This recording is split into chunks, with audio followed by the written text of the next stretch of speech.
زۆربەی کۆمنتەکان تەنها دەمنووسی اللهم أحشني مع أبا بكر وعمر وعثمان وعلي نزیکەی هەفتێک تا 10 ڕۆژ ئەو کۆمنتم بە بەردەوامی دەنووسی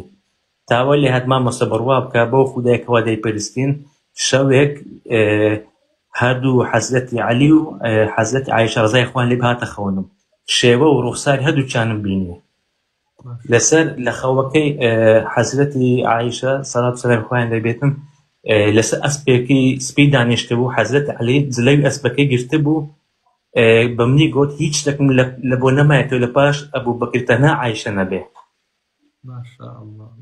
یعنی مامۆستا بڕوا بکە هەتا شێواز و ڕوخساریشانم بینی هەتا حەدیثێکی پێغەمبەر هاتۆ خەیاڵم کەوا دەڵێتن هەر چ کەسێک لە خەو من ببینێتن کەوا ڕوخساری من بەڕاستی بینیوە یعنی بێگومان شەیتانش ناتوانێت شێوە و شکلی خۆی بایە سەر ئەم زاتە پیرۆزانە ما شاء الله يعني أوش قربان جان مسج رسالة كبو شيعة كأيوة أو دجمناياتي نوتانا ولا بيني ذاك عايشة وإمام عليا أما صرابة أما براسي أو بري سخافته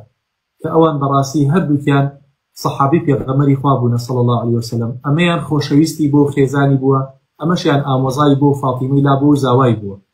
فواتا هبو كان جيغي أوان إما اعتزاز يان بيوكي و